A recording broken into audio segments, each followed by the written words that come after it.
អ៊ីរ៉ង់បានឆ្លៀតឱកាសនៃការផ្អាកប្រយុទ្ធគ្នាជាមួយនឹងអាមេរិកជិតកន្លះខែមកនេះមកសម្រុកផលិតមីស៊ីលនិងយន្តហោះ drone ដើម្បីបង្ការនិងត្រៀមខ្លួនទប់ទល់នឹងលទ្ធភាពនៃការផ្ទុះជំនួសជុំថ្មីបន្ថែមទៀតក្នុងករណីកិច្ចព្រមព្រៀងលើច្រកសមុទ្រហូម៉ូសរងបរាជ័យអ្នកនាំពាក្យយោធាអ៊ីរ៉ង់លោកមូហាម៉ាត់អាក្រាមមីនីបានបញ្ជាក់ថានៅក្នុងបទជប់បាញ់គ្នាកាលពីថ្ងៃទី26ខែកក្កដាមកនេះអ្នកផលិតមីស៊ីលជួសជុលប្រព័ន្ធខែលការពារដែនអាកាសដែលខូចខាតរួមទាំងអ្នកផលិតយន្តហោះ drone ជាពិសេសគឺប្រភេទសាហិតគឺមិនបានឈប់សម្រាកសូម្បីតែមួយថ្ងៃលោកថាបច្ចុប្បន្នសមត្ថភាពផលិតយន្តហោះ drone ប្រភេទនេះរបស់អ៊ីរ៉ង់គឺខ្ពស់ជាងមុនពេលផ្ទុះសង្គ្រាមដល់ទៅ3ដងឯណោះបើតាម Business Insider អ៊ីរ៉ង់មានសមត្ថភាពផលិតយន្តហោះ drone សាហិតចំនួន 10000 គ្រឿងនៅក្នុងមួយខែបច្ចុប្បន្នអ៊ីរ៉ង់មានយន្តហោះតិចឃាតប្រភេទនេះចំនួន 80000 គ្រឿងខណៈដែលនៅក្នុងសង្គ្រាមប្រឆាំងនឹងអាមេរិកក្នុងរយៈពេល5ខែមកនេះអ៊ីរ៉ង់ប្រើប្រាស់អស់ប្រមាណជា4400 គ្រឿងអ្នកនាំពាក្យកងឆ្មាំបដិវត្តអ៊ីស្លាមអ៊ីរ៉ង់លោក Hassan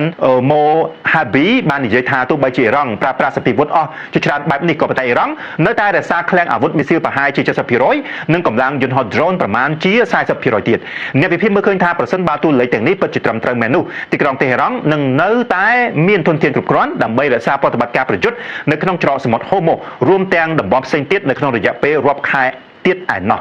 បើតាមលោកកាណានីមក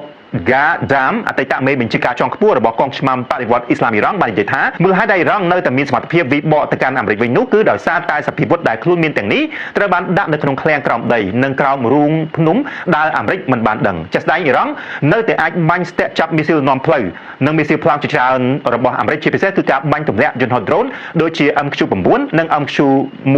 និងយន្តហោះ drone Lucas ជាដើមយោងតាមកាសែត Washington Post ការបាត់បង់សភាវុធដ៏ច្រើនស្ថិតស្ថេររួមទាំងសមត្ថភាពអ៊ីរ៉ង់នៅតែខ្លាំងបែបនេះសុទ្ធសឹងតែជាហេតុផលដែលនាំឲ្យប្រធានាធិបតីអាមេរិកលោក Donald Trump លុបចាប់ផែនការពង្រីកការវាយប្រហារប្រឆាំងនឹងអ៊ីរ៉ង់នៅក្នុងសង្គ្រាមជាមួយអ៊ីរ៉ង់រយៈពេល20សប្តាហ៍មកនេះអាមេរិកបានបាត់បង់យន្តហោះ drone ជាង150គ្រឿងយន្តហោះចម្បាំងជាង40គ្រឿងខណៈដែលថ្លៃចំណាយលើប្រតិបត្តិការយោធាប្រឆាំងនឹងអ៊ីរ៉ង់បានហក់ឡើងដល់ប្រហែលជា $37,500 លានអាមេរិក